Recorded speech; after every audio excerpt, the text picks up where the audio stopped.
Hello guys, kasalukuyan nandito po tayo sa gate ng ating best friend and co-teacher na kung saan i-feature natin ang ah, business ng kanyang anak na ah, isang student ng SKSU. So, graduating siya guys, si Gregorio G. Araneta Jr. At isa sa requirements niya sa kanyang graduation ay ma-implement ang uh, napili nilang entrepreneurial business na kung saan um,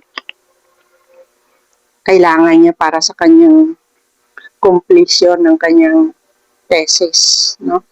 So, kasalukuyan guys, si uh, Gregorio G. Araneta Jr. ay nakapagsimula na ng kanyang implementation. Actually guys, nag opening na siya ng kanyang open business implementation last January. So, sa kasalukuyan guys, nandito tayo sa kanyang pwesto para ipakita yung kanyang mga enhancement. Okay. So, ang kanyang business guys ay may combination ng two powerful idea. Ito ay ang tungkol sa pag-enhance ng mga gown and at the same time pagkatapos enhance iparent. So,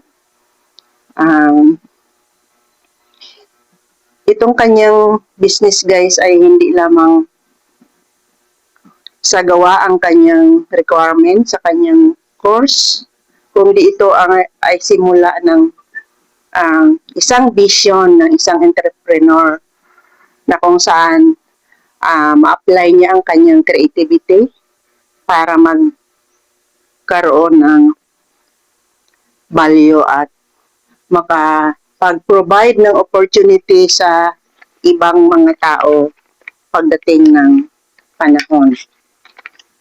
Okay. So, ano-ano ba ang mga problem at opportunity na maaring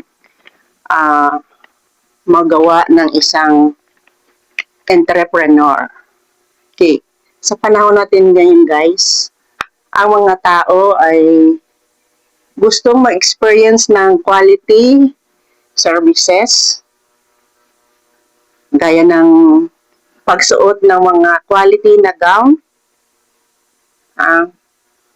Ngunit kung minsan hindi naman sila willing magbayad ng mahal. Kaya patok na patok ang napiling business ni Gregorio G. Araneta sa pag-enhance ng mga gown and then after na ma-enhance, ito ay kanyang iparenta.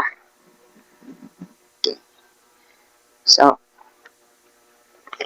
ano-ano ang mga services na ma-avail ninyo dito sa kanyang business? Okay? Of course, enhancement services. So, ibig sabihin, pag mayroon kayong mga gown dyan, na gusto niyong ipa-enhance, so, ready. Kayang-kaya yan ni Gregorio, no? So, punta lang kayo dito sa kanyang pwesto. Then, pagkatapos na ipa-enhance nyo, either gamitin nyo yan o di kaya tulad ng ginagawa niya dito na pinaparenta niya yung mga gown na pagkatapos na enhance. Okay. Next, ano ba ang um, entrepreneurial journey ng isang entrepreneur na kagaya ni uh, Gregorio G. Araneta Jr. Okay, so bilang isang graduating student ng isang tanyag na university dito sa Sultan Kudarat, nire-require sila na i-implement ang kanilang napiling business in connection sa kanilang kurso na entrepreneurship, no? Kaya ito ngayon si Gregorio G. Araneta, nakikita niyo dyan guys na mayroon na siyang mga gown na na-enhance, no, for the period lang man ng 1 month after ng kanyang opening. Mayroon na siyang more or less 3 major na mga gowns. So ito yung kanyang start-up capital sa kanyang business.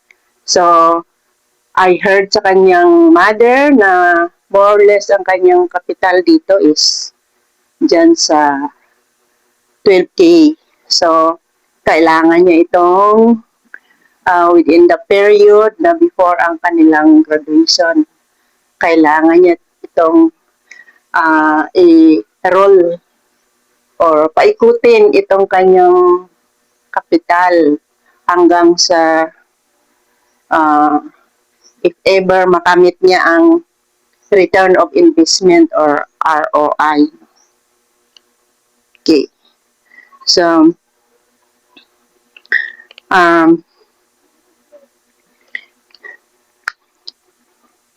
sa kasalukuyan guys, kung nangailangan kayo ng services ni Gregorio G. Araneta, ang kanyang pwesto ay dito lang sa kanilang residence. Dito matatagpuan sa Purok Pagkakaisa, Sagasa, Esperanza, Sultan Kudarat. Okay. So, yan lang guys. So, bilang isang senior high school teacher sa Esperanza National High School, ito yung isa sa mga dahilan kung bakit nag-early retirement ako, no?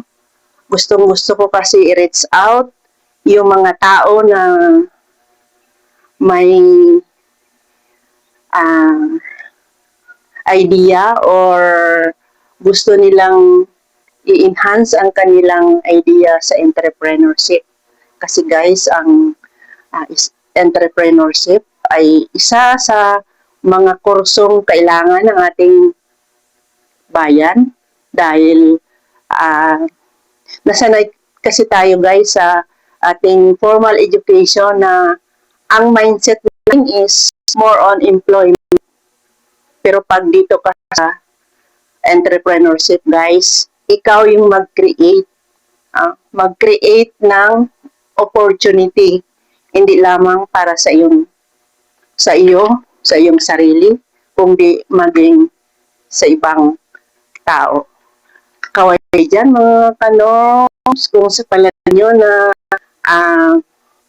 kung kayong kuha ang gandang kaalaman or information sa mga video ni Ma'am Noms, maaari lang na bigyan nyo ng likes, gawan nyo ng comments, i-share nyo sa mga kakilala nyo, lalong-lalo na yung mga friend nyo, and kung makikita ninyo sa Facebook, nangyari lang na i-follow nyo, at kung sa YouTube, maaari lang na i-subscribe ninyo. Kaway-kaway dyan mga kanoms, magandang buhay, welcome sa aking munting channel.